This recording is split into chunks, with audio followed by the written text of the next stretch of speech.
Esmu ieradies Jēkabpils novadā. Vietā, kur viscaur var sastapt lūšus. Ne tikai šādus, bet arī dzīvus. Novads ir bagāts ar mežiem, kas ir viņu mājas. Nu ko, draugs, laiks pusdienām?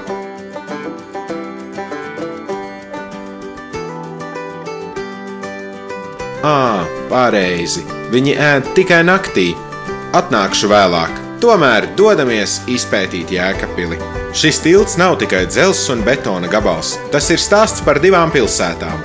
Agrāk Jēkabpils un Krustpils bija atsevišķas pilsētas, bet tilts tās apvienoja. Bet ja tā labi padomā, kur gan varētu būt tā robeža? Varbūt šeit? Vai tomēr šeit? Neviens īsti nezina. Nav svarīgi. Galvenais, ka tilts vieno jēkabpiliešus. To īpaši sajūtām pirms 2 gadiem plūdu laikā, kad katrs jēkabpilietis apvienojās kā 3 muskatieri. Krustpils pils ir Jēkabpils vēsturiskais dārgums. Tiek baumots, ka pazemē ir tuneļi, kas ved uz Kapliču vai pat uz Daugavas otru krastu. Diemžēl es neatradu izeju. Bet varbūt kādam no jums izdosies. Tirgus laukums. Vieta, kur senāk notika aktīva tirgošanās. Bet kā šeit nogādāja preces?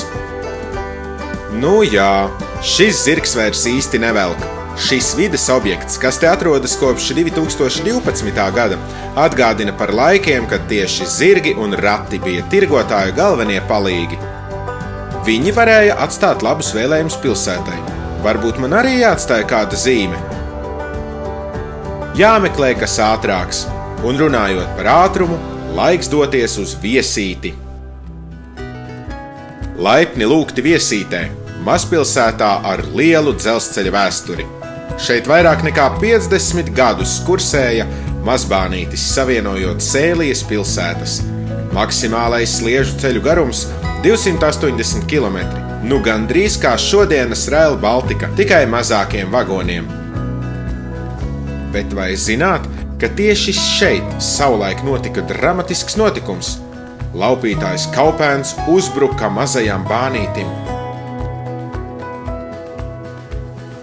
1972. gadā tas pārstāja kursēt. Nu neko, nāksies turpināt ceļojumu kājām. Viesīte senāk bija pazīstama kā āžu miests, tāpēc arī te ir āzis. Bet šis nav parasts āzis. Viņš izskatās pēc īsta basketbolista. Un ziniet, Viesīte oficiāli kļuva par pilsētu tikai 1928. gadā. Tā ka šim āzim ir daudz stāstu, ko pastāstīt.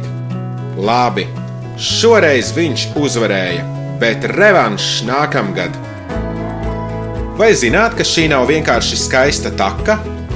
Te ir stāsts, kas atgādina Romeo un Džulietu. Te kādreiz slepeni satikās mīlnieki, kuriem nebija ļauts būt kopā.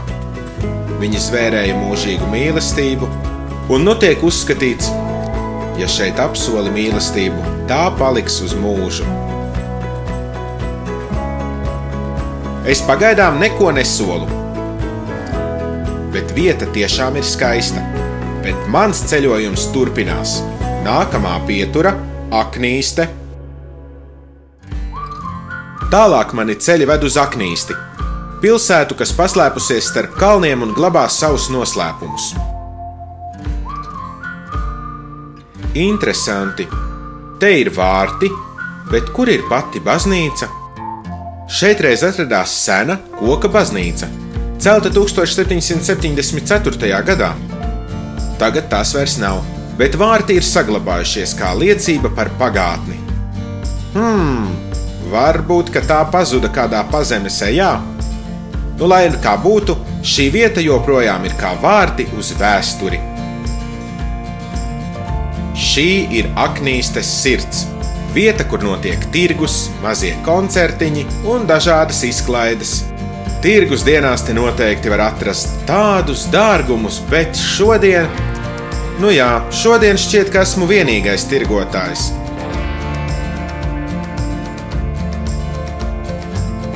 Bet galvenais, šī ir vieta, kur Aknīstes iedzīvotāji satiekas un bauda svētkus.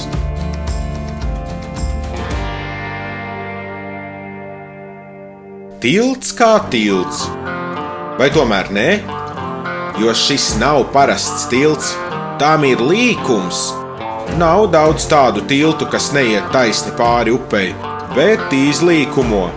Nu ko, dažreiz arī dzīvē ceļš nav taisns, un tas ir labi.